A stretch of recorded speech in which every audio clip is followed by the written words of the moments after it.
నా పేరు లాజర్. ఇది నా సొంత ల్యాండ్ వచ్చేసి 2.5 ఎకరాలు ఉంటుంది. దీంట్లో నేను పిగ్రీ ఫామ్ స్టార్ట్ చేశాను. దీని వైశాల్యం వచ్చేసి 80 ఫీట్ల పొడవు, 30 ఫీట్ల వెడల్పుతోని నేను దీన్ని నిర్మించడం జరిగింది. దీనికి అయిన వ్యయం దాదాపుగా ఒక 15 లక్షల వరకు అయింది. ఇది వచ్చేసి స్టోర్ రూము, అంటే దానా రూము. దీంట్లో మన యానిమల్స్కి కావాల్సిన ఫీడ్ అంతా ఇక్కడ స్టాక్ చేయడం జరుగుతుంది. ఇదంతా స్టోర్ రూమ్. ఇది వచ్చి మేము మాకు రెస్ట్ రూమ్. దీంట్లో కూడా కొంచెం మెడిసిన్ అవి పెట్టుకొని మేము ఉండటం.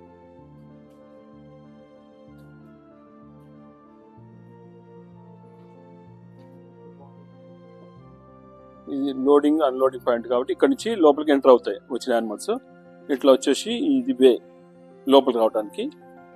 ఇక్కడ నుంచి వచ్చి ఇక్కడ మనం ఏది ఎక్కడ పంపించుకోవాలో అక్కడికి మనం సపరేట్ వాటి గదులలోకి పంపించడం జరుగుతుంది అన్నమాట. ఈ ఏరియా వచ్చేసి మన డెలివరీ సెక్షన్ అంటారు.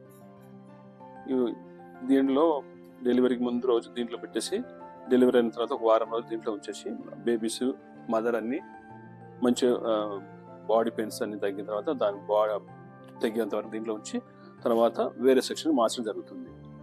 ఇవి వచ్చేసి మొత్తం 4 మదర్స్ డెలివరీ కావడానికి ఏర్పాటు చేయడం జరిగింది.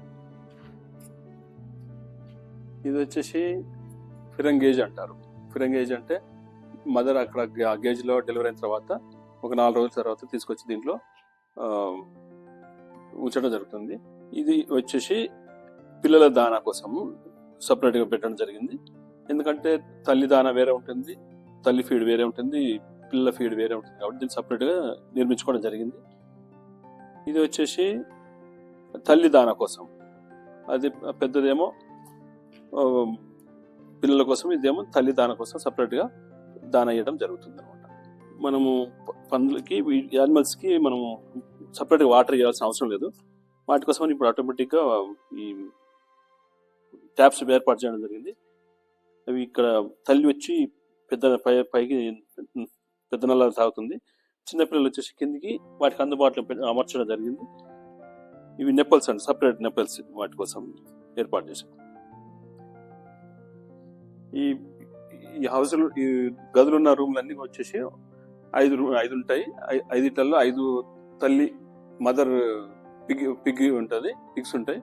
దాంతోపాటు దాని పిల్లలు అవి ఉండడానికి ఏర్పాటు చేయడం జరిగింది. ఇప్పుడు మనకి షెడ్లో కొన్నిటికి అప్పుడప్పుడు జ్వరాలు కానీ మోషన్స్ కానీ డిసీజ్ వస్తాయి. అప్పుడు అన్నిటితో పాటు వస్తే వేరే వాటికి కూడా వాటికి సోకే అవకాశం ఉంది కాబట్టి దాన్ని వేరే వాటికి సోకకుండా దాన్ని తీసుకొచ్చి ఇక్కడ సపరేట్గా ఉంచి దీన్ని సిక్ రూమ్ లాగా దీన్ని ఏర్పాటు చేయడం జరిగింది. ఈ రూమ్ వచ్చేసి తల్లి దగ్గర పాలు మర్చిన తర్వాత సపరేట్ చేసినప్పుడు దీన్ని సపరేట్గా దీంట్లో పెంచుకోవడానికి ఈ ఏర్పాటు చేయడం జరిగింది. ఈ రూమ్లు వచ్చేసి ఒక 6 ఉంటాయి. దీని కెపాసిటీ 20 వరకు పెంచుకోవచ్చు ఈ రూమ్లలో.